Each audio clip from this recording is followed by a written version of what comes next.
One day after finishing school, I was called to a little church down in Montgomery, Alabama.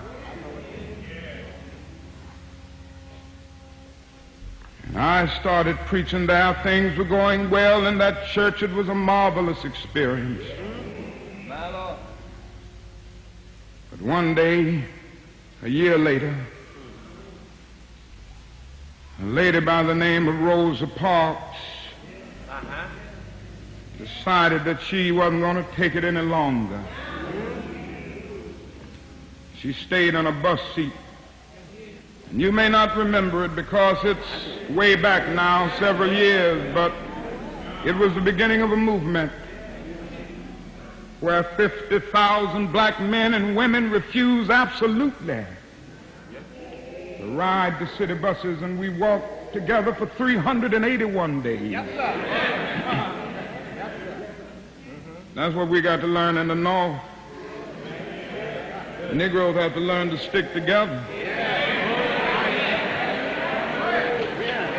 We stuck together.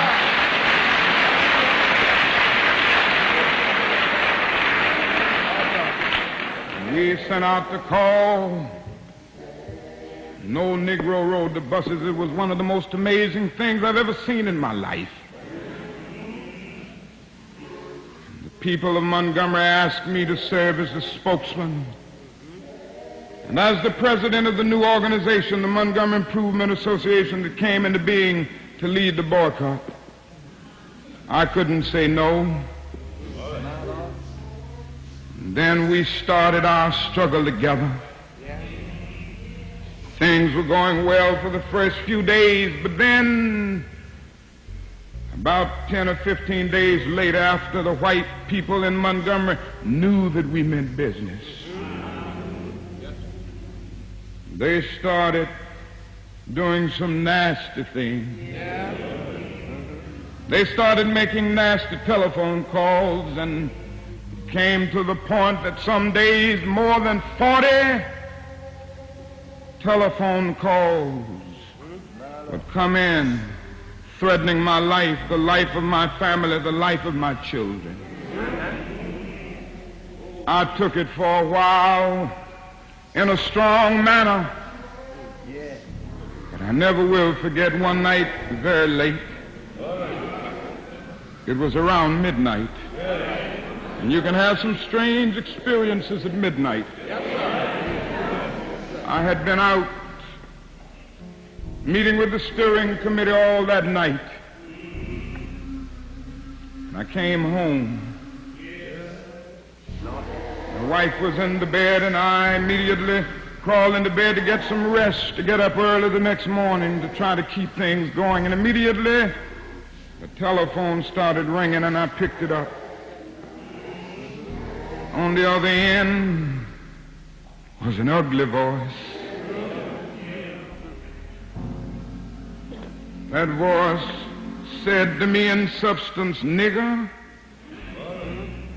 we are tired of you and your mess now.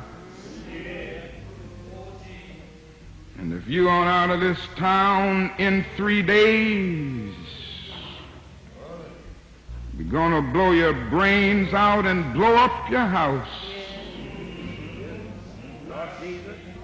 I'd heard these things before, but for some reason that night it got to me. I turned over and I tried to go to sleep, but I couldn't sleep.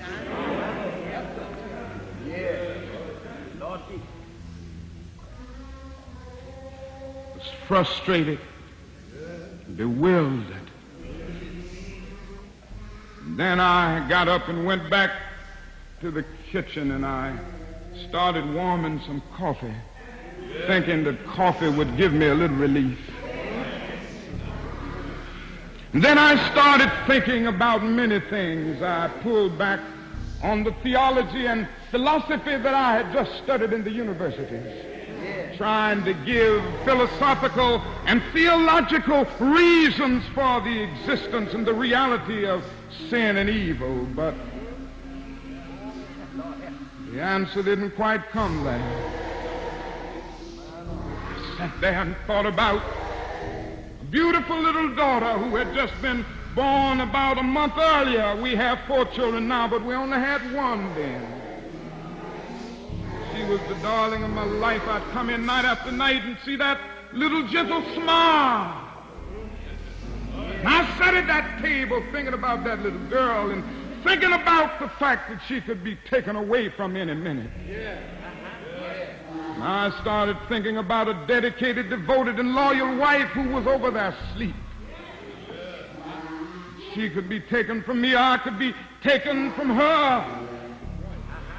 And I got to the point that I couldn't take it any longer. I was weak. And something said to me, you can't call on Daddy now. He's up in Atlanta 175 miles away. You can't even call on Mama now. You got to call on that something and that person that your daddy used to tell you about. That power that can make a way out of no way.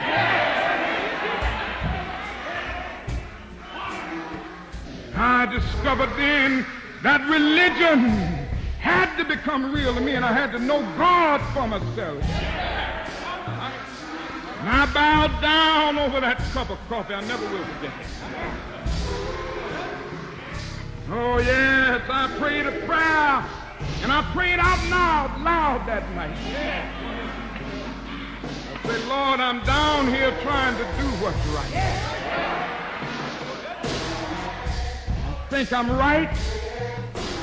I think the cause that we represent is right.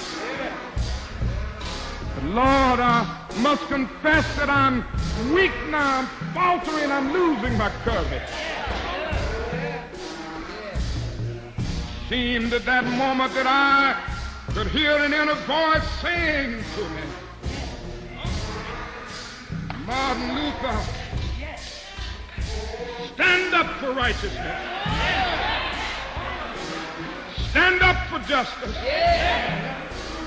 Stand up for truth. And lo, I will be with you even until the end of the world. I tell you, I've seen the lightning flash. I've heard the thunder roll. I've felt sin breakers dashing, trying to conquer my soul. But I heard the voice of Jesus saying, still to fight on.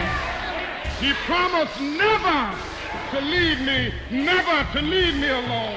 No, never alone. No, never alone. He promised never to leave me, never to leave me alone.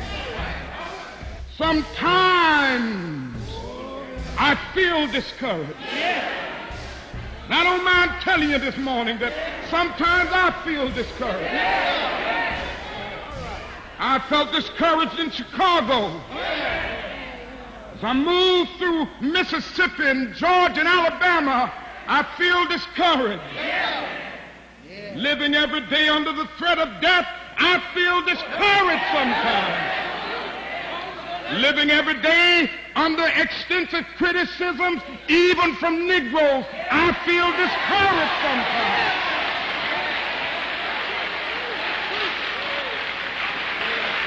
Yes, sometimes I feel discouraged and feel my works in vain. But then the Holy Spirit revives my soul again. There is a balm in Gilead to make the wounded whole. There is a balm in Gilead to heal the sin-sick soul. God bless you.